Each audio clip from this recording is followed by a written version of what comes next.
was in Ukraine when I stumbled over some objects. Those objects were someone's life.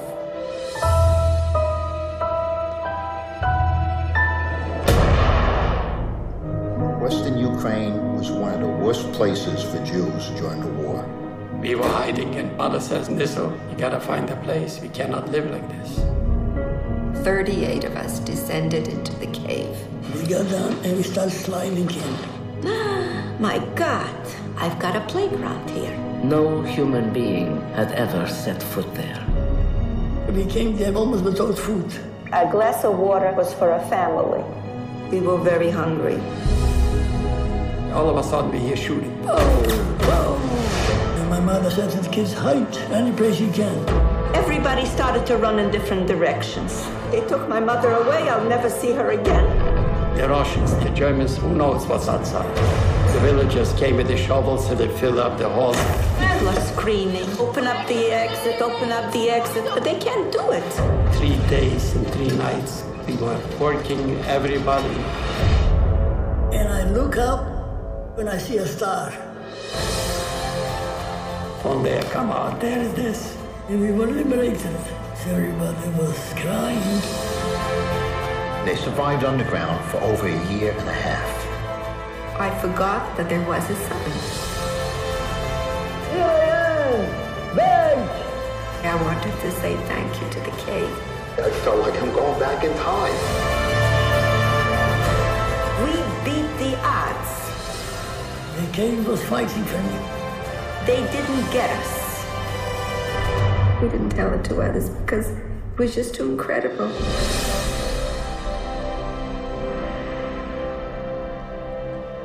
Of course, all the lights are on. No, I feel good.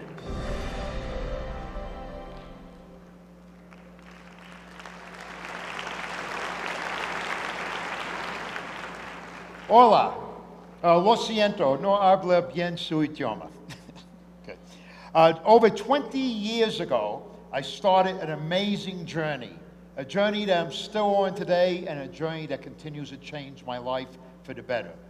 This journey started in a remote cave in the former Soviet Union in now what is southwestern Ukraine.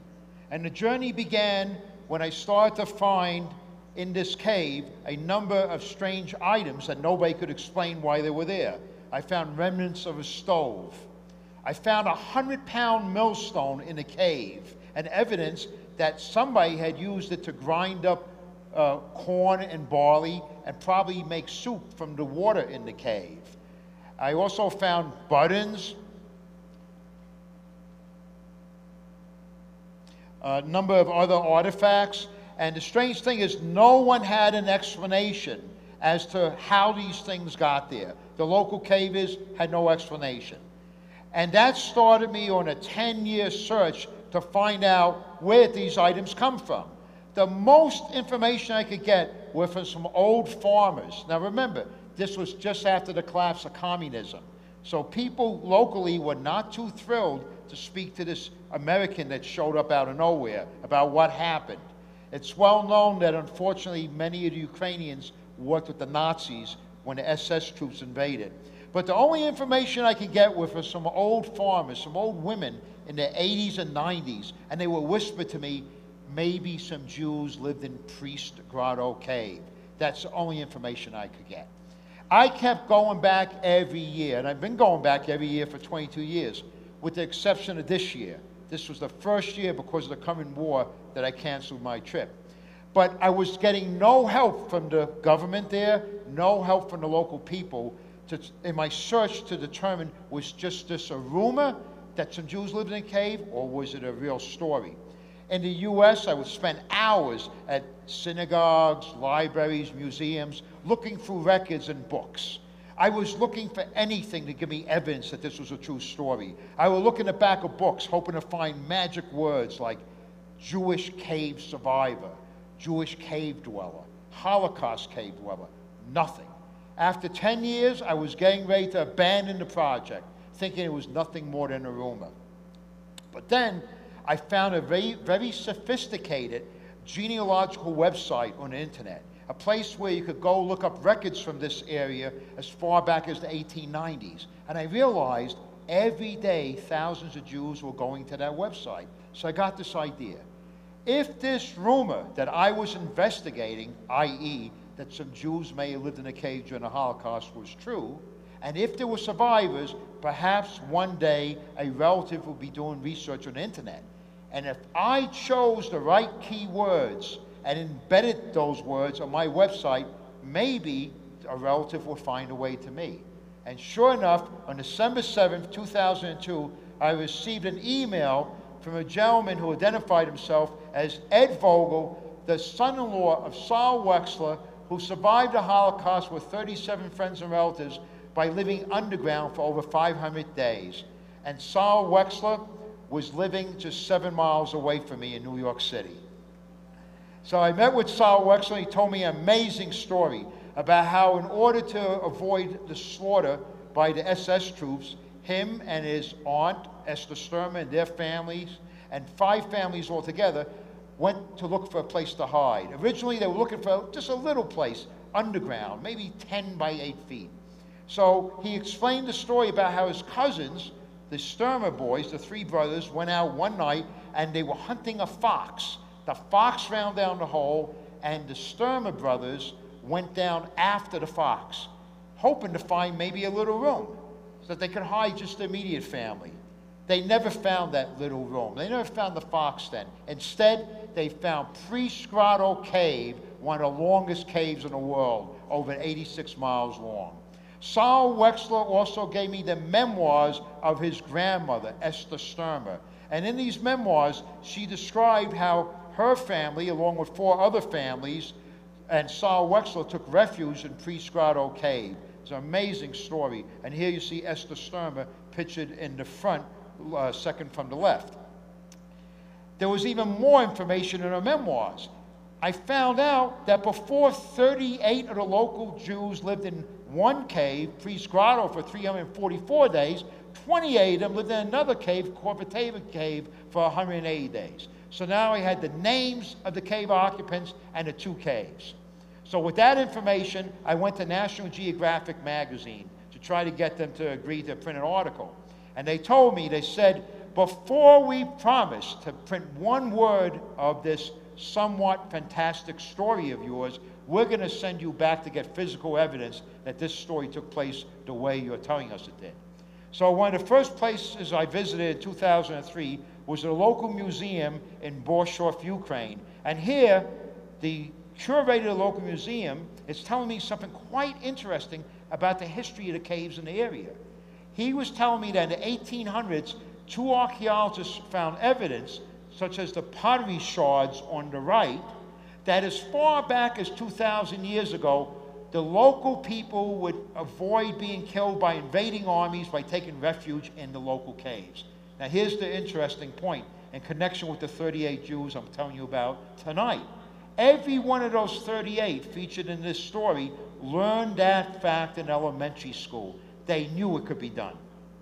The other place I want to get information was the local caving club. And I particularly want to talk to these 2 gentlemen because they were part of the team that reopened the entrance to Priest Grotto Cave in 1963.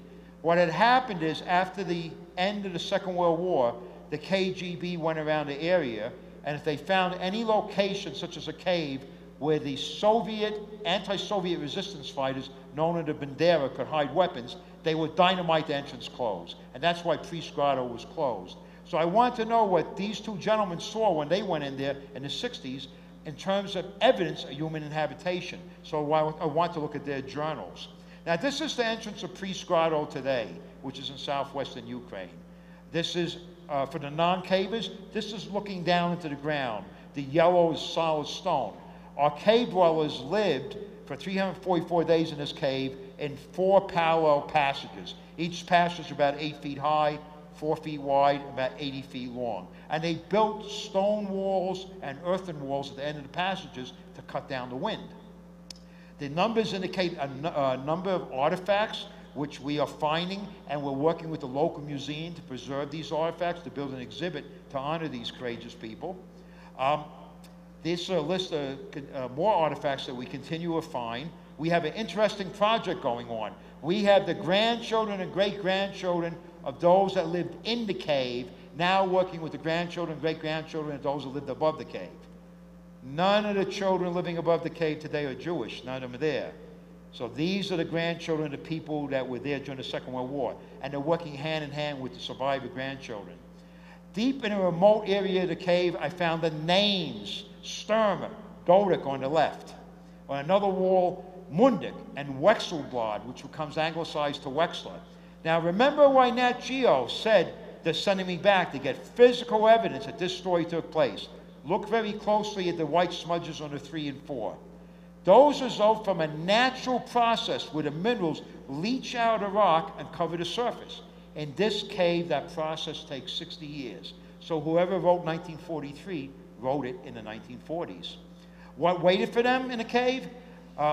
First of all, keep in mind, they went in as amateurs. They didn't have the regular caving equipment that experts have nowadays. They went in as amateurs, but over the months they lived underground through trial and error, thinking out of the box, they taught themselves to be world-class cavers. Eventually, against so much confidence, they moved deep into the cave. But what waited for them at first? Bats. Hundreds of bats on the ceiling. And like all living things, bats go to the bathroom.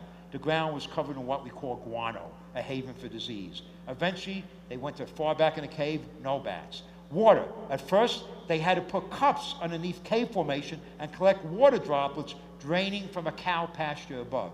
Eventually, they found an underground lake, and they had as much water as they wanted. Each one of 5 families had one leader that would go out every 5 or 6 weeks under cover of darkness and scavenge for food any way they could and bring the food back for the families, knowing 2 things. They had to get back before sunrise, and whatever they brought in had to last for 5 weeks. No one got ill. 38 people went in, 38 came out. 344 days later, the youngest was a 2-year-old boy, the oldest was a 76-year-old woman. Now, today, there's 10 of the survivors of the 38 alive. Unfortunately, during the last 4 years, we lost 4 of them. But when you ask them, how do you explain that you survived against all odds? Some will tell you they had a strong maternal figure like Esther Sturmer. Others will tell you the oldest Sturmer boy was in the Polish cavalry and had military training. But what they all say as why they survived is family. They said when they looked and they saw the brothers, sisters, mothers, and aunts and uncles next to them, they got additional strength. And that's what allowed them to survive. So they survived in total between the caves 511 days. And they hold the record for underground sustained survival. I'm not Jewish, and I'm still learning about the Jewish culture. And there's a famous what-if question. What if 6 million didn't perish in the death camps of the Nazis? How many would have been doctors, lawyers, senators, government officials? When I look at this picture of the extended Sturmer family, I got my answer. They won. They beat the odds. Eventually, the National Geographic article came out in 2004. The book came out in 2007. And in 2010, enough money was raised to take 4 of the survivors back to the cave. And here you see 91-year-old Sal Sturmer on the left. Adjacent to him is his 86-year-old younger brother. They also brought the 2 nieces up in the left who were 4 years old and 9 years old, and they were allowed to bring the grandchildren.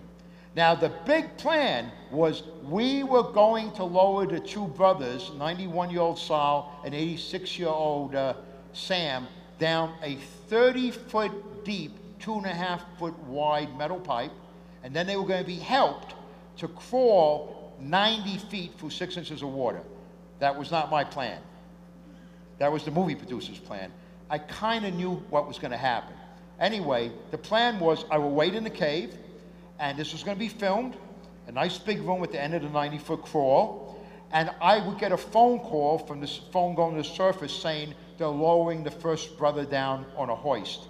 And then he would be helped to come to me. I would give him the phone, and he would call the other brother, and similarly, that brother will come. That was the plan. I'm waiting and waiting and waiting.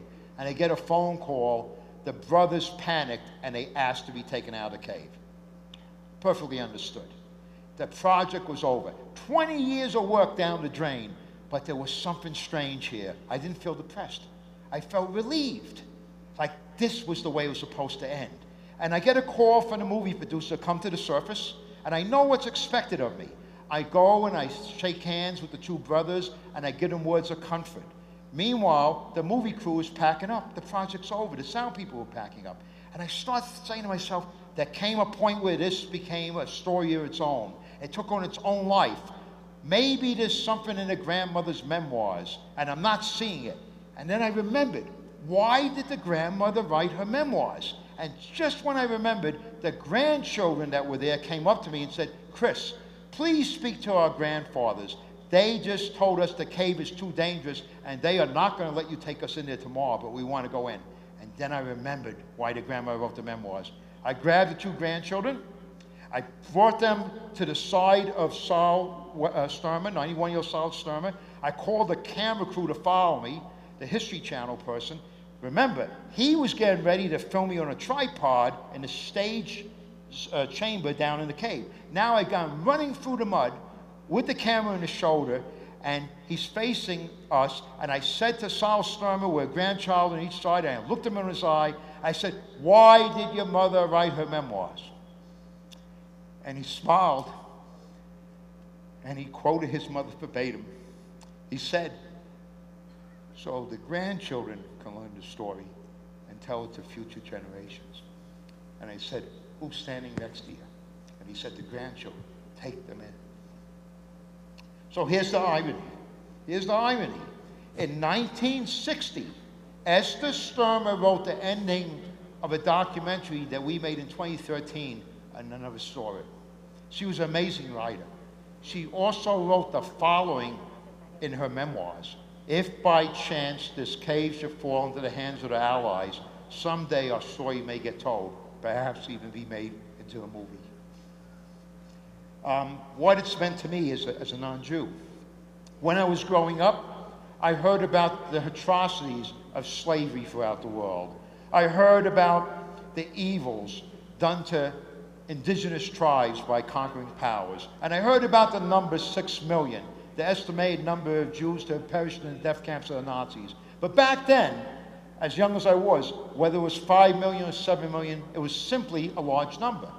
I hate to quote somebody here like Joseph Stalin, the leader of the Soviets, but he once said, the loss of an individual is always a personal tragedy. Thank goodness the loss of millions is nothing more than a mere statistic. After having spent 10 years looking into the eyes of the people I'm telling you about, letting them draw me into their world as I did countless interviews, all the time knowing that the one thing I could never say to them is, I know, I understand. I finally got something. And what I got was, the Holocaust was never an individual story of how 6 million people perished. It was 6 million individual stories of fathers, sons, brothers, lovers, grandparents, as are all such genocides. And by keeping this truth in our minds on a daily basis, as we watch the news broadcasts and read the papers of some of the bad things that happen, by keeping this truth of the full nature of genocides, we might be able to foresee the future, and in so doing, change the world. Thank you. Bravo.